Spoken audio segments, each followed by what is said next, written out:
I'm Marissa Norcross. And I'm Dave Freund, and this is The Next Page. Marissa, how are you today? Oh, I am just peachy. Wow, peachy.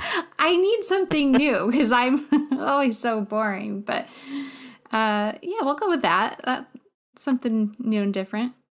You sound really upbeat today.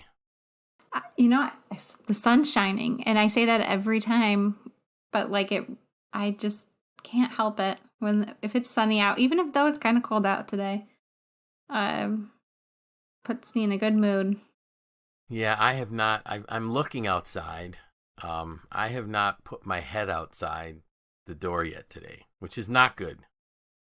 But truthfully, I haven't either. I just heard it's cold out. Okay. So I'm just, it's been one of those days for me that started with meeting after meeting after teaching all morning and then meeting. And so I promised that because last week we talked about things that we were going to intentionally do. And one of mine was to go outside, at least a couple times a day. So I will be doing that. But my guess is it's going to be, well, let's see, you and I have a meeting that follows this. And one that follows that. And one that follows that. So by then it's probably going to be like 6 o'clock, isn't it? It's my guess. There's a little break between. You could get outside. You never said how long you were going to go outside for. That's true. That's true. I never said how long, but I owe it as a commitment to myself. I need to make the right choices. Yes. So that's what we're going to talk about today. So let me share with our listeners where this came from. So this past weekend, I was driving in the car. Actually, you know where it was? It was Sunday morning because it was Mother's Day morning. I decided I was going to go get some bagels that my wife really likes. She doesn't typically eat breakfast.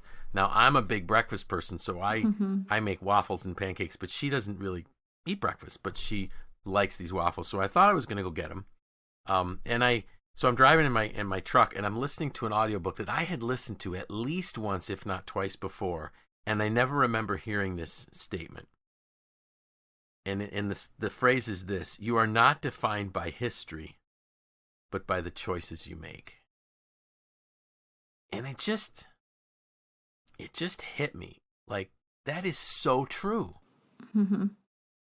And I remembered a quote, and when you and I started talking before the podcast, I couldn't remember exactly where the quote came from. And we only have part of it. But John Wooden said this: remember this, the choices you make in life make you. And I just think that the vast majority of people don't believe that. I could be wrong. And again, I'm not a researcher, I'm not a statistician.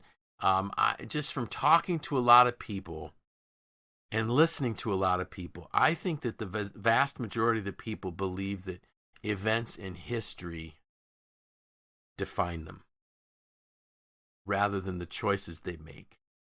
And the sad part about this is if that's really how you're going to live, you're surrendering your entire life to circumstances. If you're a person of faith, just you would just say the God's will, whatever it might be. And I'm a person of faith. Everybody knows that. But things are brought into our life, and we have choices to make based on what's being brought into our life. I guess that's what I'm trying to say. Mm-hmm. And if we aren't going to be intentional about that,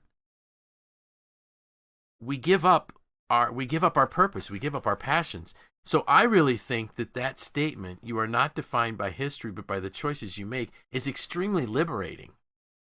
It tells me that I can live my purpose. I can live my why, regardless of what is happening around me. Mm-hmm. Because all those things that happen around me are circumstances. They are events, but that's all they are. And they don't define who I am or what I can do. So I use this example in writing in my post that went out this morning. So last Saturday, I had all kinds of plans. I bought a couple fruit trees. I bought some raspberry bushes. I was going to go out and plant those things on Saturday.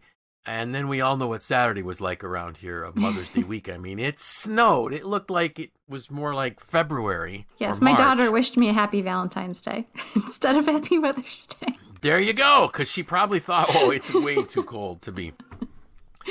And so I thought, oh, great. Now, so I could just sit there and whine and complain about the weather. I did not go out and plant the trees and the berries. But so what did I do? So, my boys and I decided that we were going to work on making a special dinner for their mom, my wife, and their wives. And we do a lot of food sharing. Sometimes it's funny. A lot of times I will pull up to my parents' apartment and I'll have a package and I'll just say, here's Meals on Wheels, and we pass things over the railing type of thing. But so my responsibility for the meal for Mother's Day was going to be, I was making tiramisu. And that was pretty much the only thing. I also made some peas, but so I said, I'll make the tiramisu on Saturday. And it took me longer. It took me a lot longer than it probably take anybody else to make tiramisu, because I have never, well, I made it once, but I don't remember making the custard out of egg yolks, but I must have. Well, it's typically with custard. Yeah. Yeah. But I did. I did it, and it actually came out pretty good. But then the other thing, so that was instead of planting trees, I made the tiramisu. But then the other thing we did is my wife and I, we have a young lady from our church that graduated from SU. And her parents had organized a car parade to drive past her house to just, and it was so cute. My wife did an amazing job decorating our minivan with all kinds of signs and posters and hearts and congratulations. And actually she found some lays at like the dollar store or something. So they were like hanging off the doorknobs on the van. It was really cool. And there were about 30 cars that got together to do that. And we went twice around the block, so to speak. And so my point that I'm trying to make is, it was a lousy day weather-wise. But it wasn't a lousy day if you made the right choices. And so could we do our wives and the special ladies in our life and our moms deserve an amazing Mother's Day? Yes, they do. But it's up to us to create that for them. It's not up to circumstance to somehow make that work. So that was really that was kind of what hit me. We make the choices that we want to make based on what comes up in life. And unless we're willing to take control and make choices, we just give up our future. Yeah. And as you've talked about this, I started kind of thinking, like, imagine what it's like for kids young enough to not understand what's going on. So like my kids, for example, they are clueless. Isla has no idea that she has gone 0 places in 2 months. And today is like the 2-month anniversary of us not going anywhere. And wow. So, I mean, everything for her is just choices. I mean, she won't think to herself, oh, my birthday party was ruined by the word we no longer say that has letters, dashes, and numbers. Right. You and I, this is a word with letters, dashes, and numbers free zone. Yes. And she won't say it was ruined by that. She'll say it was so cool because my parents decorated the house like crazy and a bunch of people drove by honking their horns and playing music for me. Right. And she'll say things like, Mother's Day was super fun because I made carrot cake with my mom, not Mother's Day was terrible because it snowed.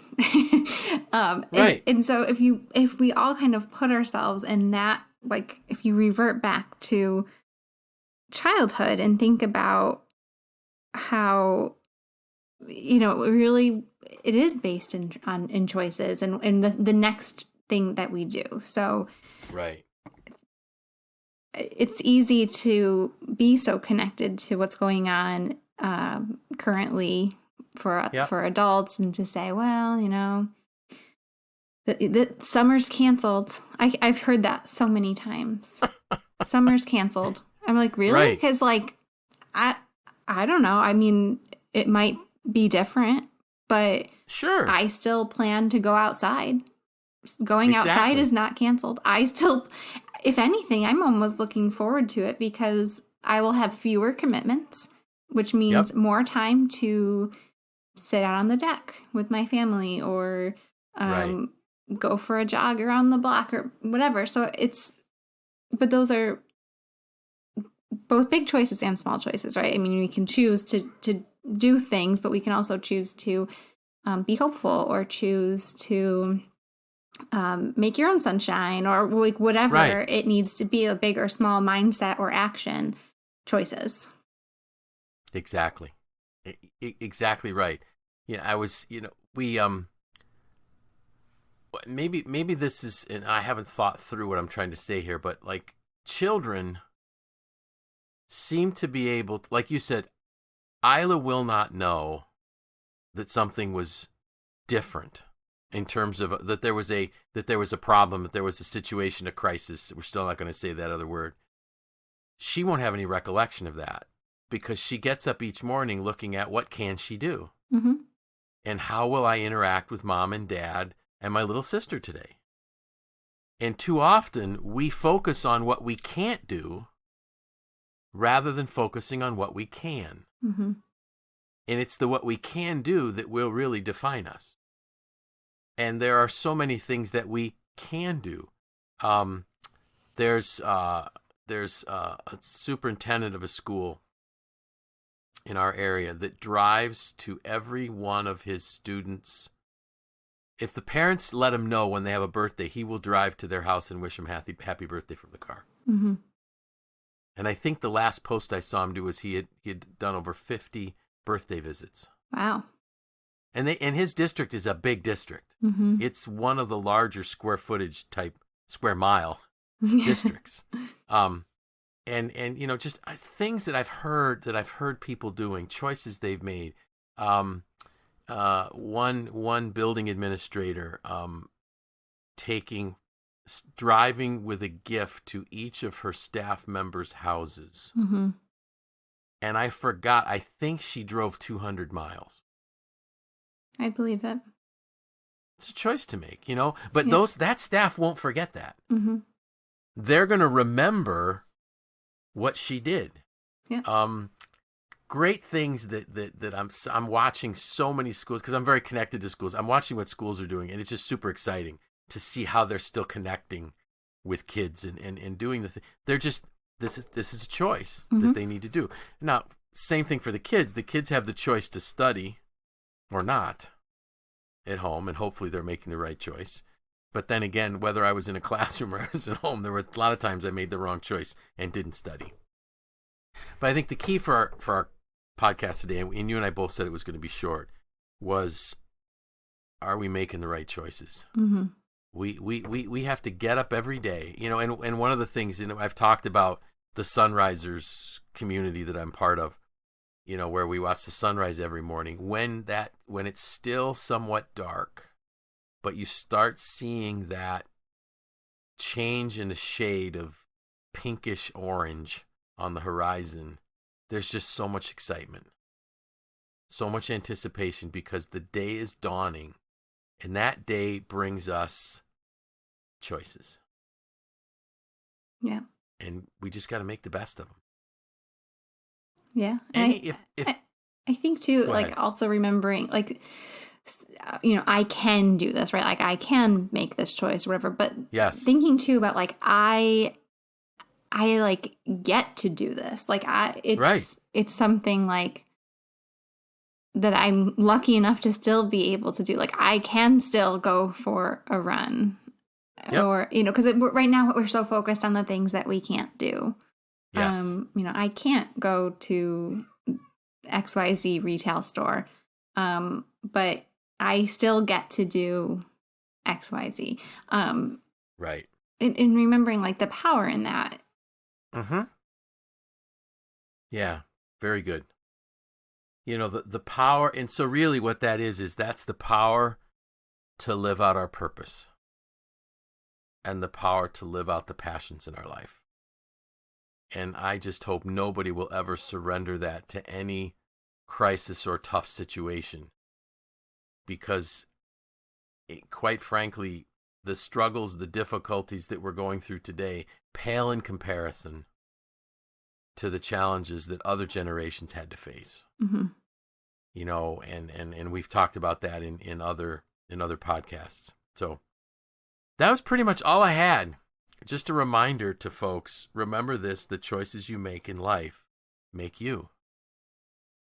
So choose well. It's not circumstances, it's not history that defines you. It's the choices you make that do.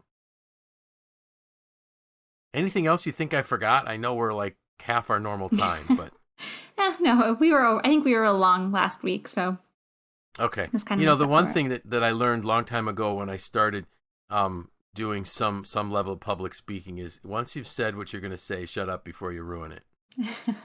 So, and now if one of my grandkids was listening, to say, Papa just said a bad word because I said shut up. But anyways, stop before you ruin it. How's that? Anything special happening? Yeah, who knows? Gonna have a snowball fight this weekend, or I hope not. I did see the weather is looking good. So by the time this podcast comes out, which I think is May 20th or so, something like that, it's going to be like the whole week looks beautiful. Good. So I am just hoping that forecast holds true, because that'll make me a very happy camper. And then you'll be able to sit by the pool and drink a lemonade or an iced tea. If I can just feel the sunshine, that's all I need. All right, cool. I have no idea what we're talking about next week. So we'll see. There will be something, because there has been for almost 3 years. Almost 3 years, exactly. So with that, I'm Dave Freund. I'm Marissa Norcross. And this was The Next Baby.